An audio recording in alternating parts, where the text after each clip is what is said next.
Welcome to our channel. நான் இப்போ கத்திரிக்காய் சாதம் எப்படி பண்ணுறதுன்னு சொல்லிக்கிறேன். அது கவனிச்சிங்க. நான் 2 கத்திரிக்காய் எடுத்திருக்கேன். ஏன்னா நான் 2 பேருக்கு சாப்பிட்ற அளவுக்கு செய்கிறேன். 2 கத்திரிக்காய் எடுத்துக்கிறேன். அதை 2 சின்ன சின்ன துண்டாக எடுத்து அரிஞ்சு எடுத்துக்கோங்க. அதை அரிஞ்சிட்டு அப்புறம் காட்டுறேன். இப்போ கத்திரிக்காயை நான் அரிஞ்சு எடுத்துக்கிட்டேன். அதில் நான் காஷ்மீரி மிளகாத்தூள் 1 ஸ்பூன் போட்டு நான் அதுக்கு தேவையான அளவு உப்பு போட்டு நான் இதை பெசரி எடுத்து வச்சுக்கிறேன். எடுத்து வச்சுட்டு ஒரு 10 நிமிஷம் ஊற வச்சுருவேன். ஊற வச்சுட்டு என்ன செய்யணும்னு சொல்கிறேன். இப்போ நான் உப்பும் மிளகாத்தூளும் போட்டு நான் இப்போ பெசரிட்டேன். இதை 10 நிமிஷம் நான் ஊற வச்சுருவேன். ஊற வச்சதுக்கப்புறம் நான் இதை எப்படி பண்ணணும்னு சொல்கிறேன். இப்போ நம்ம அந்த கத்திரிக்காய் ஊறுறதுக்குள்ளே நம்ம அதுக்கு போடுறதுக்கு பொடி ஒன்று ரெடி பண்ணிவிடுவோம். முதல்ல வெறும் சட்டியில் ஜீரகம், ஒரு பட்டை, 2 கிராம்பு, ஒரு அன்னாச்சிப்பூ, 2 மிளகாய், 2 மிளகு, அதோட தனியா 2 ஸ்பூனு, அதோட கடலப்பருப்பு 1 ஸ்பூனு, அதோட எள்ளு ஒரு 1 ஸ்பூனு. இதெல்லாம் சேர்த்து நம்ம வெறுமனையே சட்டியில் வறுத்துடுவோம். இதை நம்ம வறுத்து வச்சுப்போம். இப்போ வெடிக்க ஆரம்பிச்சிருச்சு. இந்த சமயத்தில் நம்ம ஒரு 10 புதினாவும் 2 ஸ்பூனு திருவண்ண தேங்காவையும் போட்டு வதக்கிட்டு நம்ம அடுப்பை ஆஃப் பண்ணிவிடுவோம். இந்த மாதிரி வதக்கிட்டு அடுப்பை ஆஃப் பண்ணிட்டோம்னா ஆறுனோன்னே நம்ம இதை பொடி பண்ணி வச்சுப்போம். இப்போ கத்திரிக்காய் நல்லா ஊறிடுச்சு. இப்போ நம்ம இதை எடுத்து இந்த எண்ணெயில் போட்டு ஒரு வதக்கி எடுத்துக்க வேண்டியதுதான். எல்லா கத்திரிக்காயும் போட்டு நம்ம அப்படியே வதக்கி எடுத்துருவோம்.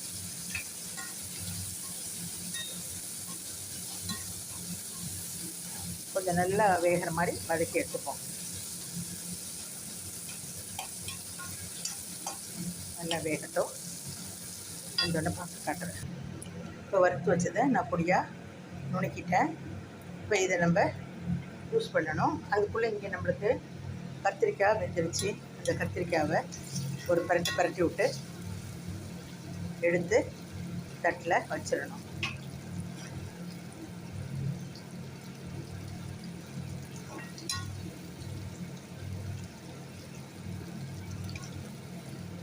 இப்போ நம்ம கத்திரிக்காவை எடுத்துகிட்டு அதுலேயே 1/2 ஸ்பூன் ஜீரகம், ஒரு 5 மிளகு போட்டுடணும். போட்டுட்டு நல்லா வெடிக்க விடலாம்.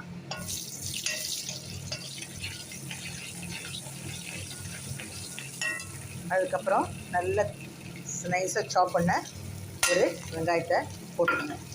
போட்டுட்டு அதை நல்லா இது பண்ணணும்.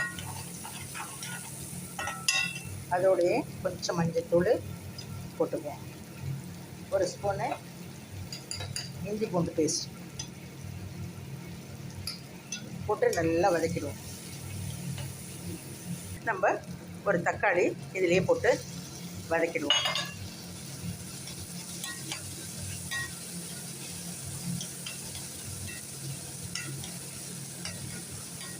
இப்போ தக்காளி நல்லா வதங்கிடுச்சு. நம்ம முதல்ல கத்திரிக்காய்க்குரிய உப்பு தான் போட்டோம். இப்போ இந்த இதுக்குரிய மசாலைக்குரிய உப்பெல்லாம் நம்ம தேவையான அளவு உப்பு போட்டுருவோம். போட்டுட்டு அதுலேயே அந்த பொடி ஒரு 1/2 ஸ்பூனு நான் சேர்க்குறேன்.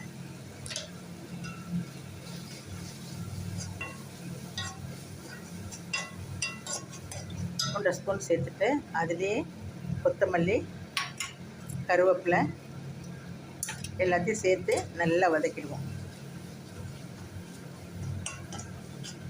இப்போ இது நல்லா வதங்கிடுச்சு. இப்போ நம்ம இந்த வதக்கி வச்ச கத்திரிக்காவை இதில் எடுத்து கொட்டிடுவோம். கொட்டிட்டு இதை நல்லா போட்டு இது பண்ணி நம்ம ஒரு 10 நிமிஷம் இல்லை ஒரு 5 நிமிஷம் இருக்கட்டும். 5 நிமிஷம் வச்சுட்டு நம்ம அப்படியே வச்சுருவோம். இப்போ இதில் நம்ம சுட சுட சாதத்தை அள்ளி போட்டு நம்ம பரட்டி விட்டு அது சாப்பிட்டோன்னா, அப்பளம் பிடிச்சி வச்சு சாப்பிட்டோன்னாக்கா சூப்பராக இருக்கும்.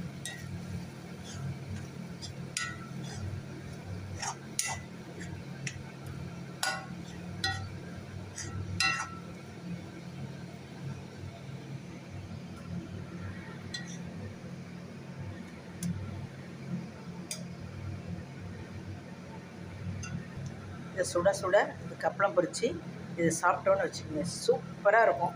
நீங்கள் செஞ்சு பாருங்கள். பிடிச்சிருந்தா லைக் பண்ணுங்கள், ஷேர் பண்ணுங்கள், சப்ஸ்கிரைப் பண்ணுங்கள். டேஸ்ட் அல்டிமேட்டாக இருக்குது. நீங்கள் செஞ்சு பாருங்கள். பிடிச்சிருந்தா எனக்கு ஒரு பெல் பட்டன் எடுத்துங்க, ஷேர் பண்ணுங்கள், சப்ஸ்கிரைப் பண்ணுங்கள். தேங்க்யூ.